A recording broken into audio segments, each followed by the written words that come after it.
Good morning, good afternoon, good evening.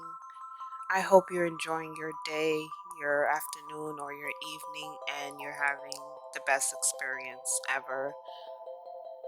I myself have been reviewing some of my videos and realizing that there's so much more information that I can provide and help elaborate on as we take this spiritual journey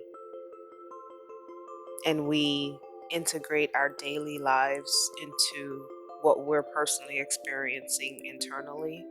Um, I did a video about the experiences that I've had over the past month or so that kind of didn't mesh well with what I personally was experiencing internally, and that led me to do a video regarding the natal chart in your day-to-day living, because there's this discrepancy between who you read you should be and who you actually feel like you are, or what life experience you're actually having.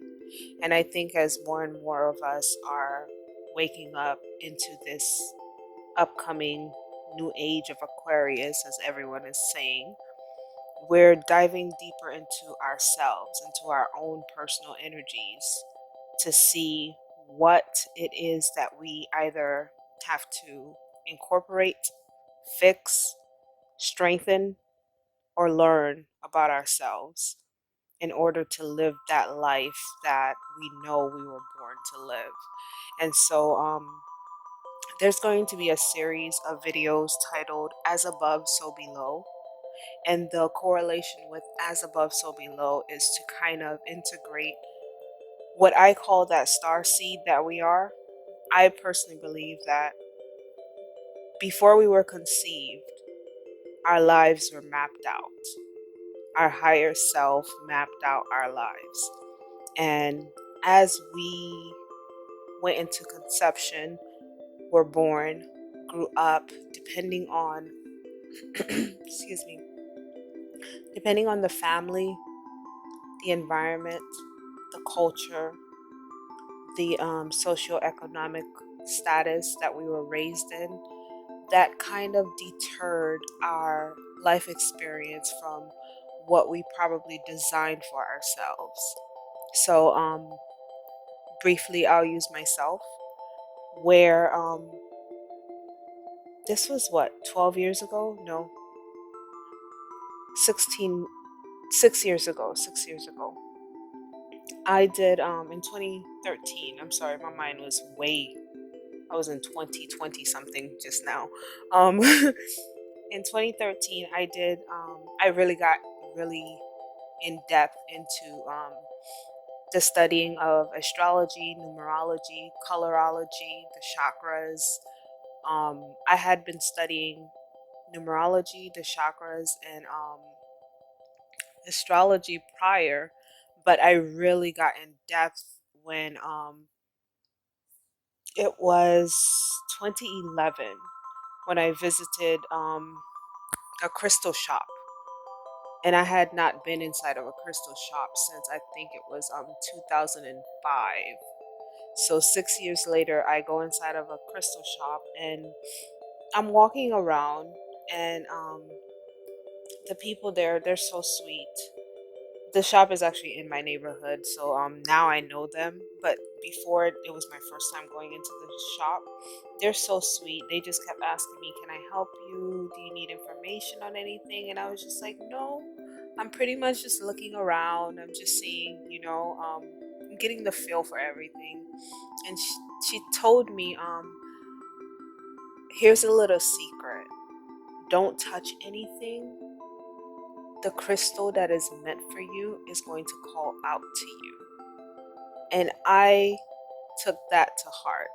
So I'm walking around the store, and within an hour, I pick up, I think it was 6 or 8 crystals. Some were big, some were small. There was a variety in sizes. And I brought them to the counter, And she's so detailed. She's looking at all of them and telling me about them. And she said, "Look at this one." And it was a clear quartz.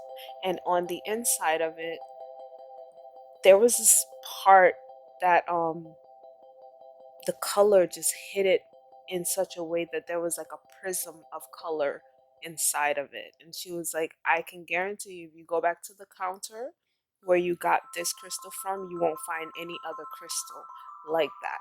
I'm going to give you some homework. When you go home, look up the details behind what causes the crystals to react that way." And I did. And I got the metaphysical meaning behind it. And I was just shocked. And the next time I went shopping at that store, I had a brief conversation with her. And she was like, "I told you, the crystals, we are all a part of the earth, we're all a part of the universe. They resonate with our frequency. So you might come into the store chaotic and you pick out a crystal that's actually was not meant for you. But if you calm down and let your energy surge out of you, it will bring back what you need." And that is what led to me just like kind of falling back to my day-to-day life experience, because I started noticing like I'm an empath. I knew I was an empath since I was like 3 years old. Back in my home country, there was a lot of experiences I had that were just like not normal. And when I would, as a child, when you try to explain these things to adults, they brush you off as if you don't know what you're talking about.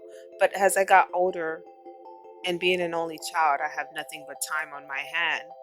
So I had a chance to just start thinking and rationalizing and discovering more and more about myself. And I realized for a very large period of my life, I suffered from social anxiety. Like, if I went out with a group of friends, I was fine. But if I had to go somewhere that I'd never been before, that I knew a big, large crowd would be at, I would become so nervous that I would not even go. And that led me to studying more and more about empaths. And I learned that I carry all the traits of empaths. And that led me to, in 2011, really drill into my subconscious the understanding of myself as a Taurus and my place in my close environment.